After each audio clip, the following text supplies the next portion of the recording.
Assalamualaikum warahmatullahi wabarakatuh.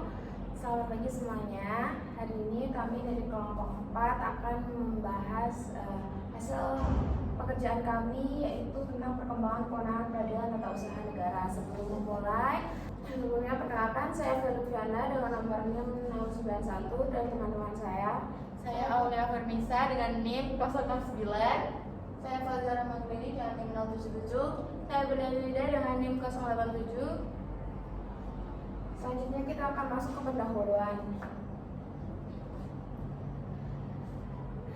Nah, seperti yang kita tahu, selain MK dan MA, kekuasaan kehakiman juga dilaksanakan oleh 4 peradilan di bawahnya, yaitu PA, Pengadilan Peradilan Agama, Peradilan Umum, Peradilan Militer, dan Peradilan Tun. Pada kali ini kita akan dengan spesifik akan membahas tentang Peradilan Tun.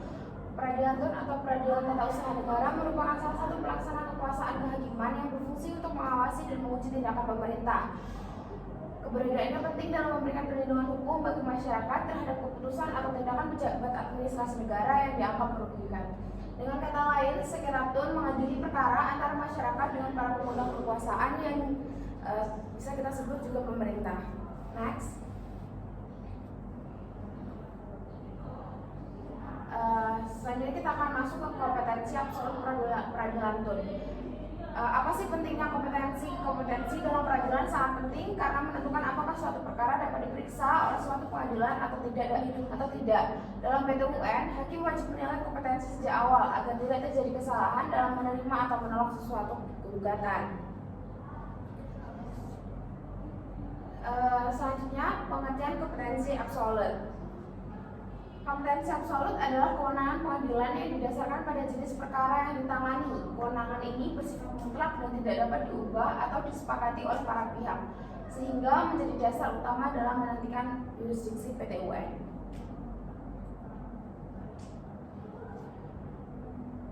Selanjutnya, kita bahas tentang karakter kompetensi PT UN. Tidak semua sengketa yang melibatkan pemerintah dapat diselesaikan di PT UN. Hanya sengketa tertentu yang berkaitan dengan hukum administrasi negara yang menjadi kewenangan PT UN. Dalam praktik, sering terjadi tumpang tindih dengan peradilan lain, sehingga menimbulkan batas yang tidak terlalu jelas. Selanjutnya, kewenangan PT UN tingkat pertama. Pada tingkat pertama, PT UN berwenang untuk memeriksa, memutus, dan menyelesaikan sengketa tata usaha negara yang timbul akibat adanya keputusan atau tindakan pejabat administrasi negara.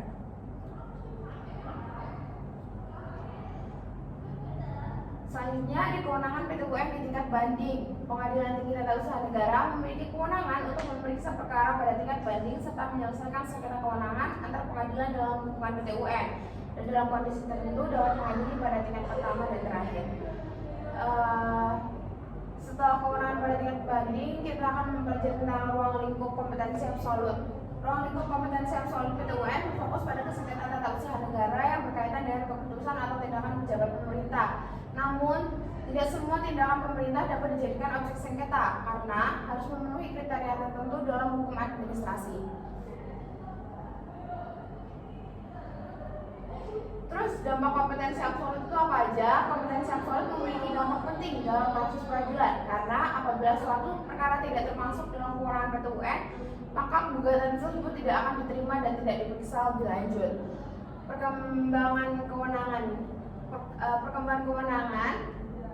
PT UN pada awalnya bersifat terbatas, namun seiring perkembangan hukum dan kebutuhan masyarakat, kewenangan tersebut semakin luas. Meskipun demikian, masih terdapat potensi konflik kewenangan dengan peradilan lain.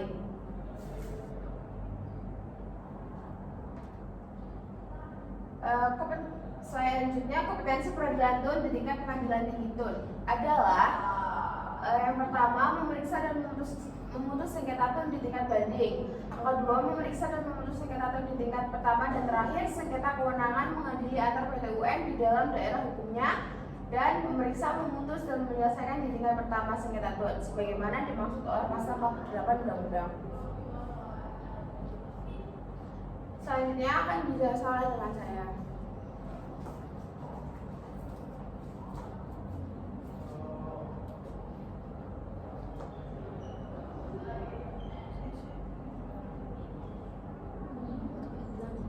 Selanjutnya, pada bagian kajian ini kami akan membahas tentang mengenai kompetensi relatif dalam peradilan tata usaha negara.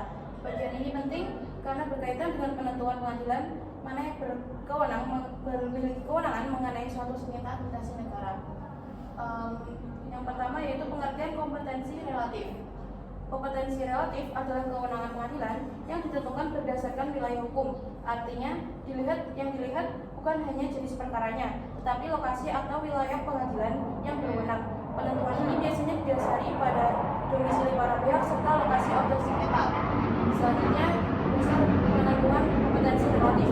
Dalam penentuan kompetensi relatif, ada beberapa dasar yang digunakan, yaitu domisili penggugat, domisili tergugat atau pejabatun, dan juga lokasi objek sengketa. Dengan dasar ini dapat dipastikan bahwa gugatan diajukan ke pengadilan yang tepat sesuai dengan wilayah hukumnya. Next.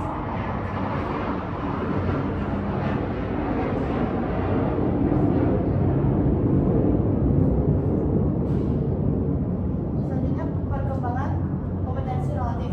Perkembangan kompetensi relatif ini terlihat dari semakin banyaknya PT-UN di berbagai provinsi. Hal ini mempermudah masyarakat dalam mengakses keadilan. Dengan ditunjukkan yaitu dari jumlah PT-UN yang semakin banyak di Indonesia, akses keadilan yang semakin luas, dan juga penyelesaian sengketa lebih cepat. Selanjutnya, tujuan kompetensi relatif. Tujuan ini yaitu yang pertama yaitu efisiensi proses peradilan, yang kedua kepastian hukum, lalu menghindari konflik kewenangan antar PT-UN. Jadi kalau tidak ada keaturan kompetensi relatif, bisa terjadi satu perkara diajukan di banyak pengadilan sekaligus. Ini akan menimbulkan konflik yurisdiksi dan ketidakpastian hukum. Next. Selanjutnya, sekilas pandang perkembangan kewenangan PT-UN. Konsep dasarnya, kewenangan adalah hak dan kekuasaan pengadilan untuk memeriksa, mengadili, dan memutus suatu perkara. Istilah ini sering disamakan dengan kompetensi atau yurisdiksi. Dalam konteks PT-UN, kewenangan menjadi dasar untuk menentukan apakah suatu sengketa administrasi negara dapat diperiksa oleh pengadilan atau tidak. Tanpa kewenangan, putusan pengadilan bisa dianggap tidak sah. Lalu jenis kewenangan PT-UN. Kewenangan PT-UN terbagi menjadi dua. Yang pertama yaitu kompetensi absolut, yang mana menentukan jenis perkara yang bisa diadili atau harus sengketa tun. Yang kedua, kompetensi relatif, menentukan pengadilan mana yang berwenang berdasarkan wilayah. Artinya, suatu perkara tidak cukup hanya termasuk sengketa tun, tetapi juga harus diajukan ke PT-UN yang tepat secara geografis. Lalu perkembangan awal yang mana terbatas. Pada awal pembentukannya, kewenangan PT-UN sangat terbatas. Pengadilan hanya dapat mengadili keputusan tata usaha negara atau KETUN yang bersifat yang pertama konkret, individual, dan final. Akibatnya banyak sengketa administrasi, terutama yang tidak memenuhi kriteria tersebut masih diselesaikan di peradilan umum. Hal ini menunjukkan bahwa perlindungan hukum terhadap tindakan pemerintah saat itu belum optimal. Next. Selanjutnya, masalah dalam kewenangan. Keterbatasan tersebut menimbulkan beberapa persoalan. Yang pertama yaitu tumpang tindih kewenangan dengan peradilan umum. Yang kedua, banyak pengecualian objek sengketa. Lalu yang ketiga, batas kewenangan menjadi tidak jelas. Contohnya sengketa pertanahan atau tindakan faktual pemerintah sering membingungkan apakah masuk PT-UN atau peradilan umum. Lalu perkembangannya, perluasan kewenangan. Seiring waktu, kewenangan PT-UN mengalami perluasan signifikan, terutama karena yang pertama yaitu perkembangan jurisprudensi atau putusan hakim. Yang kedua, lahirnya Undang-Undang Administrasi Pemerintahan tahun 2014. Perubahan ini memperluas makna keputusan PT. Perubahan ini memperluas makna keputusan tun, sehingga tidak hanya terbatas pada keputusan tertulis, tapi juga mencakup tindakan faktual pemerintah. Dengan demikian, lebih banyak sengketa administrasi dapat diuji di PT-UN. Next.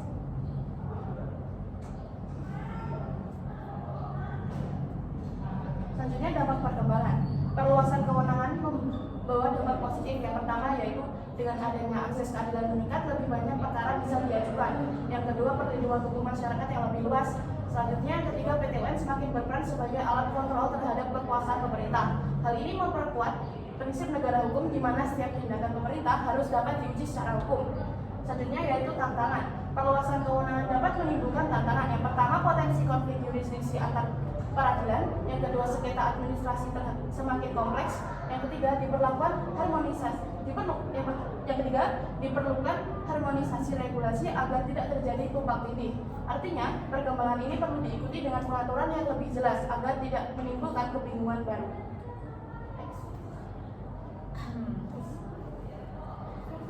Nah, selanjutnya itu adalah pasang surut kompetensi absolut PTUN. Awal terbentuknya pada KTUN. Sebentar ya. Jadi kalau kita lihat kompetensi absolut PTUN itu sebenarnya tidak tetap tapi mengalami pasang surut. Di awal pembentukannya, kewenangan PTUN itu masih terbatas hanya mengadili sengketa yang berkaitan dengan keputusan tata usaha negara atau KTUN. Nah, KTUN ini harus berbentuk tertulis, jelas ditunjukkan ke siapa dan sudah final. Jadi dulu tidak semua masalah bisa dibawa ke PTUN. Tapi seiring perkembangan hukum, kewenangan PTUN mulai meluas. Tidak hanya keputusan tertulis, tapi juga tindakan langsung dari pemerintah yang merugikan masyarakat mulai bisa dipermasalahkan. Ini karena dalam praktiknya banyak tindakan pemerintah yang berdampak ke masyarakat tapi tidak selalu dalam bentuk usulan resmi. Walaupun begitu, tetap ada pembatasan. Tidak semua kebijakan pemerintah bisa dibuat ke PTUN. Misalnya kebijakan yang sifatnya umum atau untuk kepentingan banyak orang biasanya tidak masuk ke PTUN. Selain itu, ada juga perkara yang memang menjadi kewenangan pengadilan lain. Next. Nah, jadi di kesimpulannya itu bahwa kompetensi PTUN itu bersifat dinamis, bisa berkembang tapi juga bisa dibatasi tergantung perkembangan hukumnya. Nah, perubahan ini dipengaruhi oleh beberapa faktor. Yang pertama adalah peraturan perundang-undangan. Karena kewenangan PTUN itu diatur oleh undang-undang, jadi kalau ada perubahan aturan, kewenangannya juga bisa ikut berubah. Yang kedua, putusan hakim. Hakim tidak hanya menerapkan hukum, tapi juga menafsirkan. Dari putusan itu bisa muncul pemahaman baru yang akhirnya memperluas atau mempersempit kewenangan PTUN. Selanjutnya, yang ketiga adalah perkembangan pemerintahan, khususnya prinsip good governance. Good governance itu artinya pemerintahan yang baik, di mana pemerintah harus transparan, bertanggung jawab, adil, dan tidak sewenang-wenang terhadap masyarakat. Karena sekarang tuntutan ke arah pemerintah yang baik semakin kuat, masyarakat juga jadi lebih dilindungi. Jadi kalau ada tindakan pemerintah yang merugikan, masyarakat bisa menggugat melalui PTUN. Yang terakhir adalah batas kewenangan peradilan. Dalam sistem hukum kita ada banyak jenis pengadilan, jadi harus jelas pembagiannya supaya tidak tumpang tindih mana yang masuk PTUN dan mana yang bukan. Jadi intinya kompetensi absolut PTUN ini tidak kaku, tapi harus berkembang menjadi aturan hukum, putusan hakim dan kebutuhan masyarakat. Next, selanjutnya Berlian. Selanjutnya masuk ke perkembangan kompetensi absolut peradilan TUN, tantangan dan harapannya. Satu, pembagian sengketa TUN ini tuh perkembangan kompetensi absolut peradilan membagi sengketa menjadi dua, yaitu sengketa TUN umum dan sengketa TUN khusus. Namun hingga saat ini tuh belum ada aturan yang secara tegas untuk membedakan keduanya. Akibatnya itu muncul ketidakpastian hukum dan potensi perbedaan penafsiran dalam praktik. Jadi pembagian ini tuh masih belum jelas secara normatif. Lalu kedua ada permasalahan konseptual. Pembagian sengketa TUN menjadi umum dan khusus ternyata tidak hanya soal perbedaan istilah, tetapi juga menimbulkan masalah dalam pemahaman hukumnya. Contohnya terlihat pada kedudukan pengadilan pajak sebagai pengadilan khusus di lingkungan TUN. Hal ini menimbulkan pertanyaan sebenarnya apa yang membuat sesuatu sengketa disebut khusus. Jadi sampai sekarang konsep pembagian ini masih belum jelas dan masih menimbulkan perdebatan. Next. Berikutnya, perluasan akses peradilan. Di sisi lain, perkembangan kompetensi relatif PTUN memperluas akses keadilan bagi masyarakat yang ditandai dengan PTUN yang telah tersebar di hampir seluruh provinsi. Jadi masyarakat semakin mudah tuh mengajukan gugatan terhadap tindakan atau keputusan pemerintah. Keempat, ada fragmentasi mekanisme sengketa. Seiring dengan bertambahnya kewenangan PTUN, cara penyelesaian sengketa juga jadi semakin beragam. Hubungan antara upaya administratif dan proses di PTUN tidak memiliki pola yang sama. Setiap jenis sengketa bisa punya alur yang berbeda-beda. Jadi intinya sistemnya belum terpadu dan cenderung membingungkan. Yang kelima ada pola pengajuan ke PTUN. Ada dua cara bawa sengketa ke PTUN. Yang pertama itu langsung ke PTUN tanpa urus ke pemerintah dulu dan langsung gugat ke PTUN. Yang kedua lewat upaya administratif dulu, kamu harus protes dulu ke instansi pemerintahnya, keberatan banding, baru kalau nggak puas bisa ke PTUN. Selanjutnya, next, sengketa di pengadilan tinggi TUN. Beberapa sengketa di pengadilan tinggi TUN itu dengan pola langsung tanpa upaya administratif atau setelah keberatan atau banding administratif. Di sini berarti alur penyelesaian itu berjenjang dan kompleks. Yang ketujuh ada pengaruh peraturan sektoral. Berbagai peraturan sektoral mengatur upaya administrasi secara berbeda-beda dengan tidak selalu selaras. Hal ini menyebabkan sistem menjadi tidak terpadu dan beragam. Lalu ada kebutuhan penataan ulang sistem. Keragaman prosedur menunjukkan perlunya penataan ulang sistem hukum. Tujuannya sederhana, cepat, dan ringan. Selain itu, perkembangan ke depan akan dipengaruhi oleh RUU Pertanahan dan RUU Piutang negara atau daerah. Harapannya aturan umum dan aturan khusus perlu diselaraskan agar tidak saling bertabrakan dan membingungkan. Yang kesembilan, perluasan kewenangan dan tantangan kewenangan PTOA terus berkembang meliputi pengujian tindakan pemerintah tidak hanya keputusan tertulis. Lalu ada potensi pengujian kontrak pemerintah, namun masih terdapat tantangan batas kewenangan dengan peradilan umum belum jelas, potensi tumpang tindih yurisdiksi, jadi masih diperlukan jelas batas kewenangan antar peradilan. Next. Untuk penutupannya seperti ini, jadi intinya sistem peradilan TUN perlu dibangun secara lebih jelas, terarah, dan konsisten. Next. Terima kasih atas presentasi kita hari ini kepada Bapak Nazron. Semoga suka. Dadah.